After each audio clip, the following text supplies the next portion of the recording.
That was great. They ask you for information, and it's really cool. You just get to make up whatever you want, and nobody's going to know any different, and you can be whoever you want to be. So most of that stuff was true, but that was a great introduction. I really appreciate it. Some of those pictures, they make me cringe. Just the cheesy smiles and the different things that were on there. I'm trying to think. I lost my train of thought. There was one of those pictures I wanted to comment on. Oh well, it'll come back to me. I'm excited to be with you guys tonight. I have some good stuff. I'm going to try to tell some jokes, so we'll see how receptive you guys are.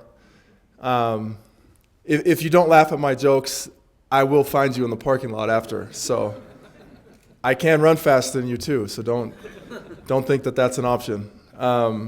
No, I'm just kidding. I'm going to talk about a lot of things. We're going to get serious. We're going to have some fun. We're going to tell some stories, tell some jokes. And you'll laugh, you'll cry, and some of you will fall asleep. And I'm going to try to cover all the bases. I'm going to start with a poem. Let's start with a poem here. You've probably heard this. They made a movie, a really good movie, about a great man and this poem that inspired him when he was incarcerated for, I don't remember the exact number, but something like 28 years. Out of the night that covers me, black as the pit from pole to pole, I thank whatever gods may be for my unconquerable soul. In the fell clutch of circumstance, I have not winced nor cried aloud. Under the bludgeonings of chance, my head is bloody, but unbowed. Beyond this place of wrath and tears looms but the horror of the shade. And yet the menace of the years finds and shall find me unafraid. It matters not how straight the gate, how charged with punishments the scroll. I am the master of my fate. I am the captain of my soul. I'm going to ask some questions later on. We're test out how receptive you are to raising your hand and answering some questions. First question, does anybody know the title of that poem? Right here. Invictus. With some muster. Invictus. That was good. That was good. That was great improvement. Invictus. Do you know the name of the movie that poem's from? Invictus. Yes. All right, let's go for a trifecta. What is the movie about? Oh, dude, you started so strong. What I mean is, who is the movie about? The rugby team. Rugby team, yep. What do we have over here? Nelson Mandela. That's really where I'm getting at, Nelson Mandela. Great poem. That poem inspires me. It inspires me. We're going to talk about expectations tonight. My dad, he says that your children will live up to your highest expectations or down to your lowest disappointments. But before we get into that, I want to gauge the crowd here. I want to talk just a little bit about my experiences in the NFL, my experiences growing up, getting to the NFL, and kind of my path to where I got here tonight. Let me ask a question, if I can. I want to tell a funny story, but it's only going to be funny depending on the answer to this question. Don't be shy, don't be bashful. We're all friends and colleagues here. But this is key, whether or not I tell this story. If you are Mormon, raise your hand. I'm curious. Okay, good. All right. I will tell the story then. You'll understand why I asked that once you hear the story. So I got drafted by the Giants 2008 and had a great experience there. Being a Mormon, I don't like this mic. Okay. Being a Mormon in the NFL, that's like being a fish out of water. And it was always known who I was, that I was different. And that was both good and bad. There were some funny things, there were some bad things, there were some stereotypes, a lot of jokes, a lot of questions, a lot of funny experiences. So I'll tell you about one. We're getting ready to play the Dallas Cowboys, and on the road, well, first of all, you have to have a roommate in the hotel. You stay in the hotel for home games and away games. So every week you're in the hotel the night before the game. They want you to have the same routine. It kind of sucks. Even when you're at home, you still got to leave and go to the hotel the night before, and you have a curfew. If you're not in your room, they come by everybody's room. I mean, it's like scout camp when you're 12 years old, except now you're 25 years old, and some of these guys, I wish I was them, but some of these guys, make $5 million a year, but they still got bed check on Saturday night at 11 o'clock, and if they're not in there, they're going to get fined. Once you hit a certain age, every team's different, but it's like usually 4 or 5 years or something like that. Then you don't have to have a roommate. You kind of graduated and you get to have the room to yourself at night. But before that, you have to have a roommate, which it can be good or bad. You can be partnered up with a cool guy and you guys can chit chat and whatever, or you can be partnered up with I won't go there. But on this particular day, I was partnered up. I can't even remember Alfred. No, I can't remember the guy's name, but I remember what he said. It's a funny story. He's from Alabama, had very, very deep southern drawl. Long story short, he snored like the biggest grizzly bear I have ever heard. And I've heard some pretty big grizzly bear snorers, and this guy topped them all. I didn't sleep a wink the whole night. It was terrible, and this is the bad part about having a roommate. So anyway, the next morning, we're sitting in a room just like this, eating breakfast around a table, and I was just with a group of guys, and we're talking about the hotel, whatever hotel we were at. Was our bed nice and whatever? Did we sleep? We're just chit-chatting before the game. And I was like, man, I had a snoring walrus in my room. I didn't sleep at all, and everybody laughed because it was so funny. No, I'm just kidding. It wasn't that funny, but that's what I said. I mean, it wasn't anything. I just didn't think anything of it. A few minutes later, we finished breakfast. I go back up to the room. I'm packing my bag, getting ready to go to the stadium, play the Cowboys. He's my buddy, my roommate. I can't remember his name. He's sitting there, and he's packing his bag, kind of shoving his stuff in there. And all of a sudden, he looks up. I'm going to try to imitate he's from Alabama, his accent. That ain't Kehl. That ain't cool, Kehl. I heard what you said about me. Going around telling people that I snore like a walrus. That ain't cool, man. You don't see me going around telling people you look like you escaped from Alcatraz in that white jumpsuit you sleep in. I fell on the floor. I was laughing so hard.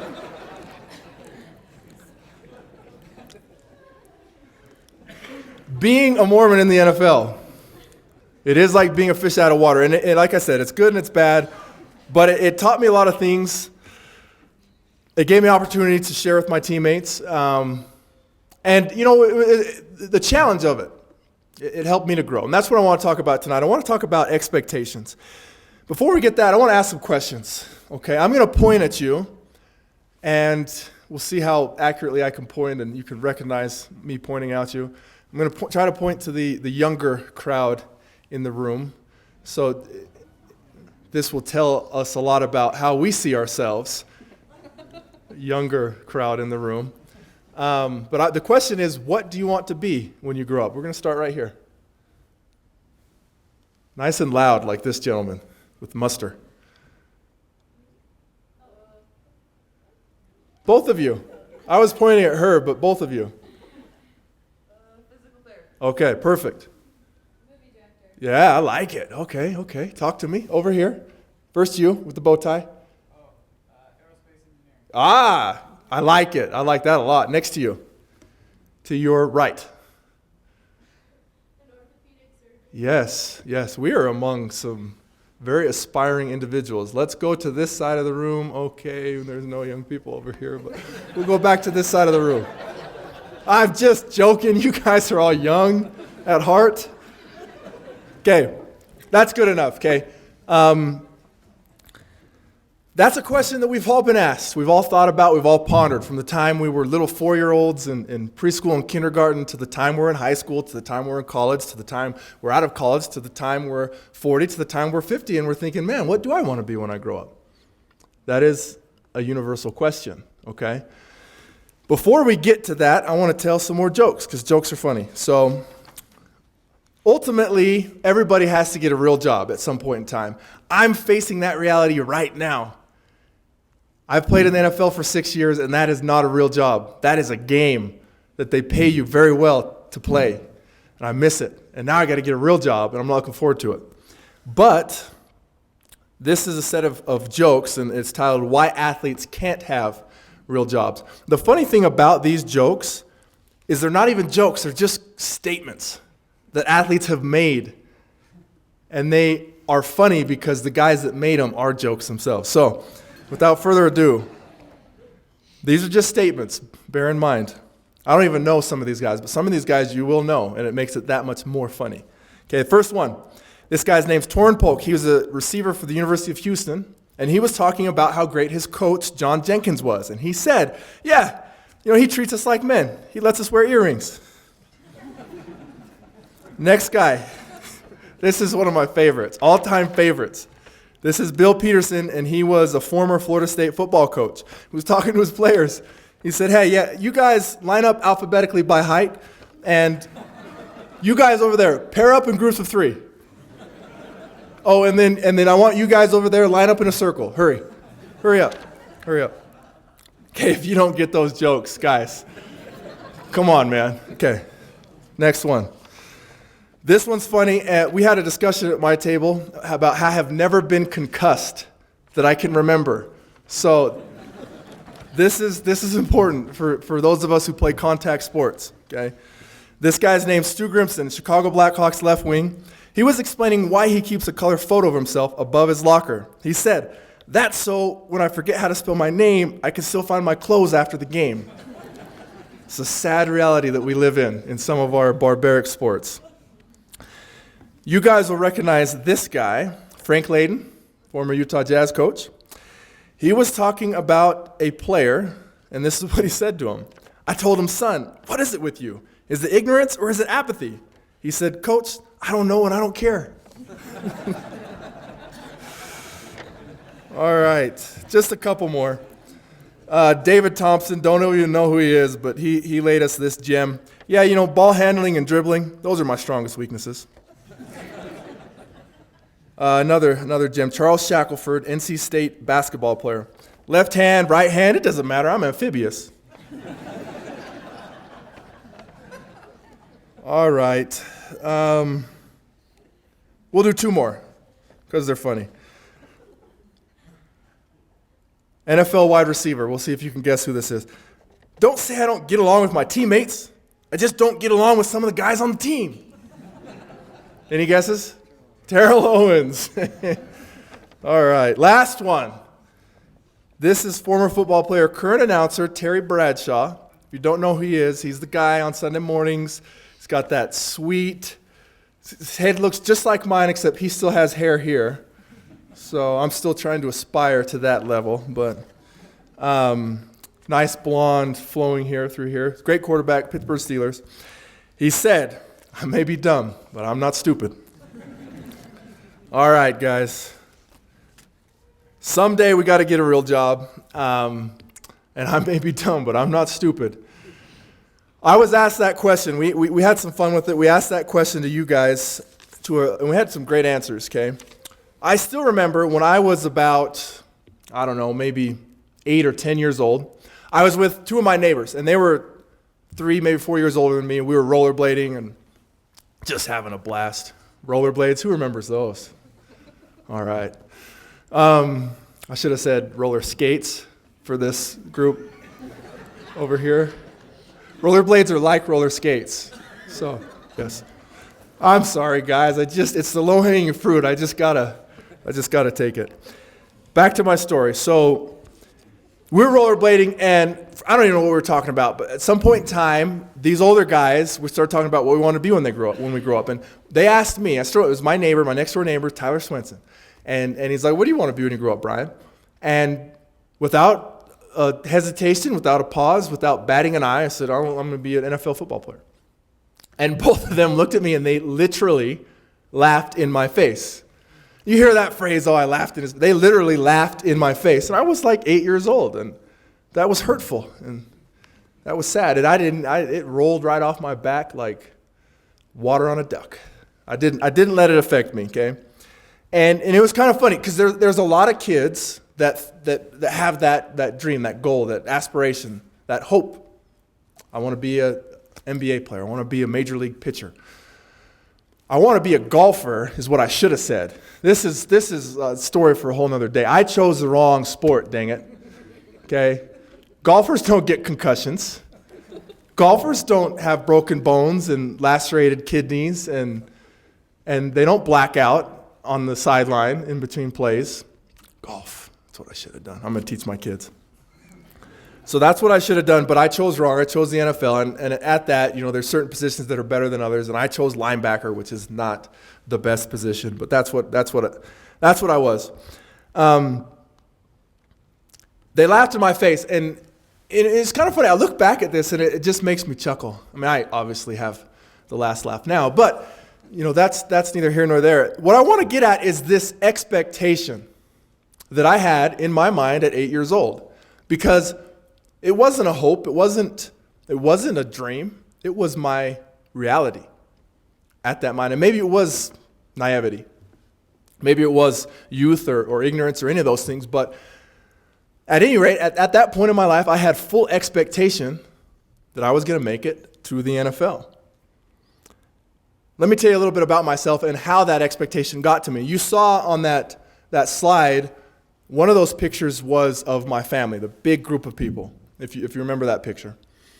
Right in the middle were my two parents, Gary and Nancy Kehl. They adopted me when I was 2 days old. That's our whole family. My parents had 3 kids. They wanted to have more. They couldn't, and so they started adopting. They adopted 6.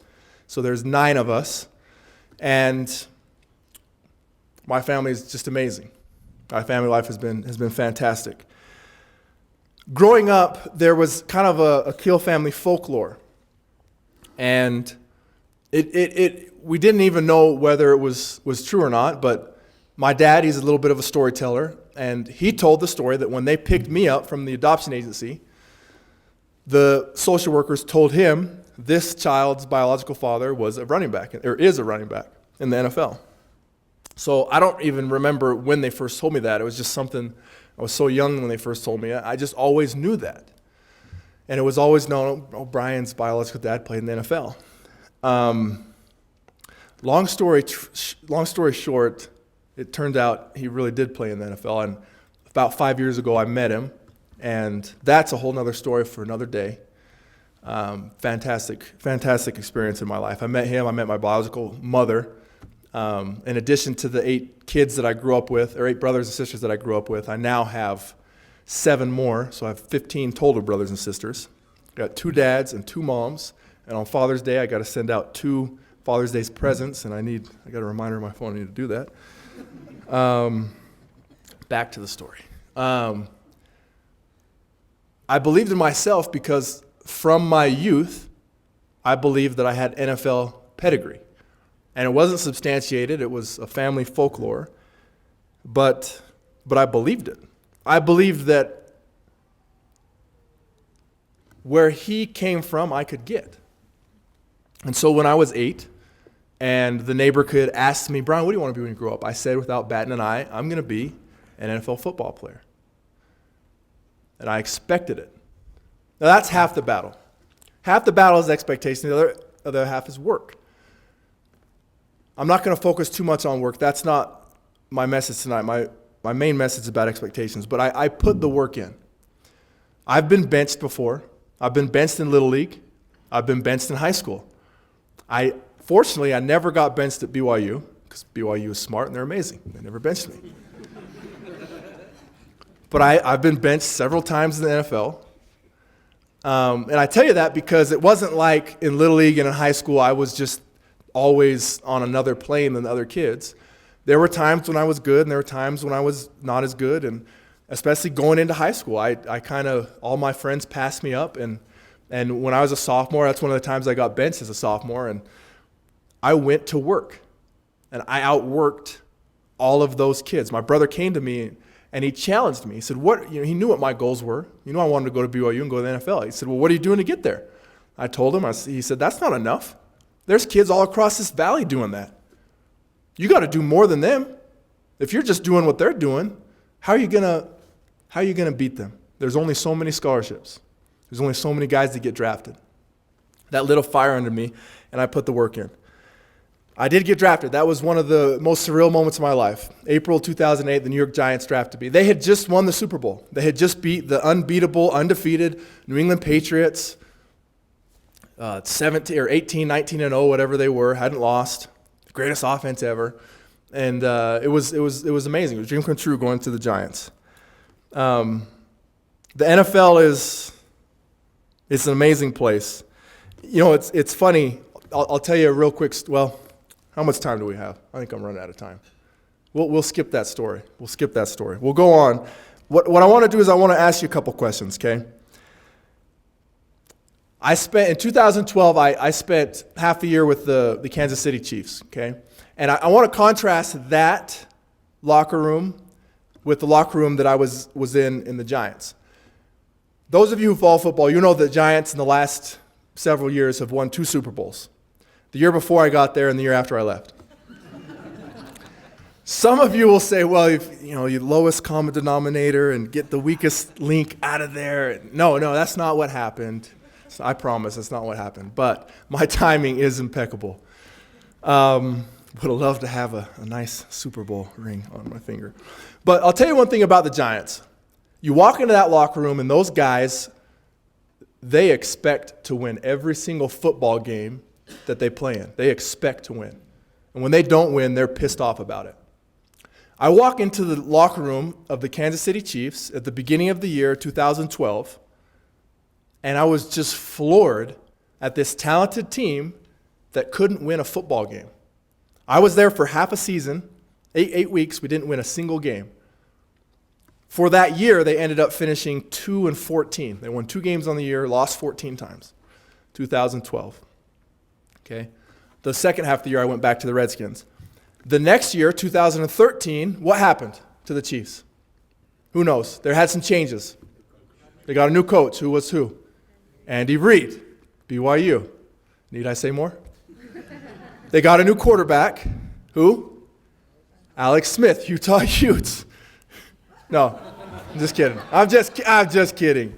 Alex is a great quarterback. He's not fantastic. He's not elite, but he's a great quarterback, okay? Anyway, who knows what their record was in 2013 with basically the exact same team? Anybody? Bueller? Close. They finished 11-5, okay? So 2012, they go 2-14.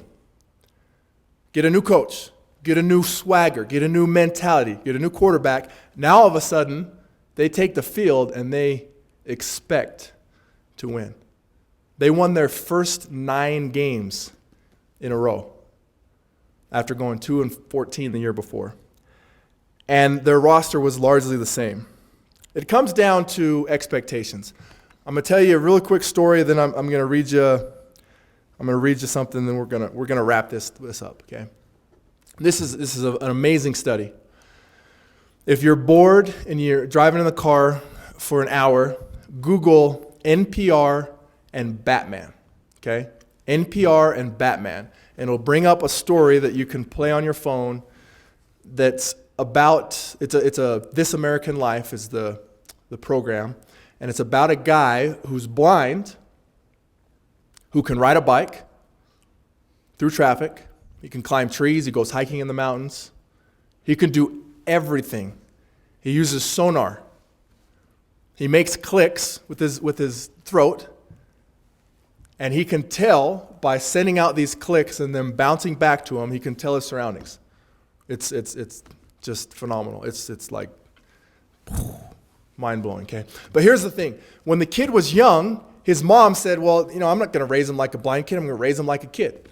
And she just raised him like a kid. And she, well, blind kids can't walk to school on their own. Well, why can't they? Why can't they? She expected him to be like any other kid, and so he was like any other kid. There's a lot of blind kids who start to develop this clicking thing, and they're discouraged from doing it because it's not socially acceptable. But his mom wasn't like that. She said, well, how's he going to get around? She expected him to be like other kids, and so he developed a way. He found a way.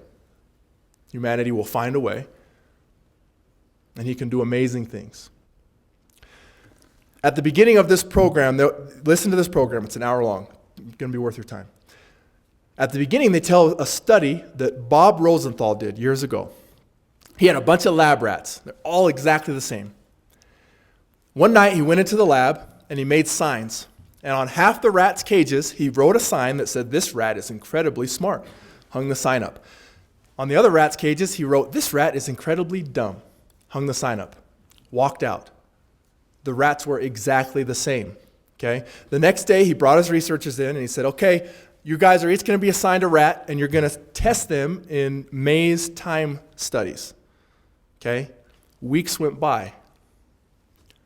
The smart rats that were exactly the same as the dumb rats outperformed the dumb rats by 2 times the margin in these time trials. Why? Because the people handling the rats read the cages and thought that these rats were smart. And so they were just that much more careful. They were just that much more gentle as they handled the rats and put them in their cages and administered the time trials and spoke to them and talked to them. And the people that handled the dumb rats were just that much more rough and that much more lower in their expectations. The smart rats outperformed the exact same dumb rats by twice the margin. So how does that apply to us? This is my message for you. If you believe in yourself that you can be an aerospace engineer or a physical therapist, you can accomplish it if you put in the work. If you don't work and if you don't believe in yourself, then you're not going to get anywhere.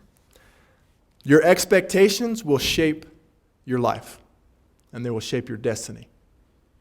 As my father said, our children will live up to our highest expectations or down to our lowest disappointments. I want to close with these words. This is a internet video that goes around. It's really cool. These are the words. I don't know who came up with these words, but they're good. This inspires me, and I think it'll inspire you. And we'll close with this. It's a lot cooler to the music that this goes to. So just pretend that there's inspiring, uplifting, motivational music behind me. Just pretend. Okay, here we go. Rise and shine. It's 6 a.m. and your hand can't quite make it to the alarm clock before the voices in your head start telling you that it's too early, too dark, and too cold to get out of bed.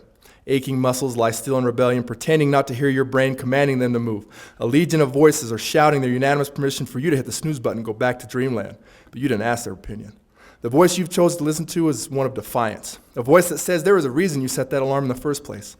So sit up, put your feet on the floor, and don't look back, because we got work to do. Welcome to the grind. For what is each day but a series of conflicts between the right way and the easy way? 10,000 streams fan out like a river delta before you, each one promising the path of least resistance. Thing is, you're headed upstream. And when you make that choice, when you decide to turn your back on what's comfortable and what's safe and what some would call common sense, well, that's day one. From there, it only gets tougher. So just make sure this is something you want, because the easy way out will always be there, ready to wash you away. All you have to do is pick up your feet. But you aren't going to, are you? With each step comes the decision to take another and another. You're on your way now, but this is no time to dwell on how far you've come. You're in a fight against an opponent you can't see, but you can feel him on your heels, can't you? Feel him breathing down your neck. You know what that is? That's you. Your fears, your doubts, and insecurities all lined up like a firing squad ready to shoot you out of the sky. But don't lose heart. While they aren't easily defeated, they are far from invincible. Remember, this is the grind, the battle royale between you and your mind, your body, and the devil on your shoulder, who's telling you that this is just a game, this is just a waste of your time, your opponents are stronger than you. Drown out the voice of uncertainty with the sound of your own heartbeat. Burn away your self-doubt with the fire that's beneath you. Remember what you're fighting for, and never forget that momentum is a cruel mistress. She can turn on a dime with the smallest mistake. She is ever searching for that weak place in your armor, that one tiny thing you forgot to prepare for. So as long as the devil is hiding the details, the question remains, is that all you got? Are you sure? And when the answer is yes, that you've done all that you can to prepare yourself for battle, then it's time to go forth and boldly face your enemy, the enemy within you. Only now you must take that fight into the open, into hostile territory. You're a lion in a field of lions, all hunting the same elusive prey with the desperate starvation that says victory is the only thing that can keep you alive. So believe that voice that says you can run a little faster, and you can throw a little harder, and you can dive a little deeper, and that for you, the laws of physics are merely a suggestion. Luck is the last dying wish of those who want to believe that winning can happen by accident. Sweat, on the other hand, is for those who know it's a choice. So decide now, because destiny waits for no man. And when your time comes and 1,000 different voices are trying to tell you you're not ready for it, listen instead for that lone voice in dissent, the one that says you are ready, you are prepared, and it's all up to you. So rise and shine. Thank you.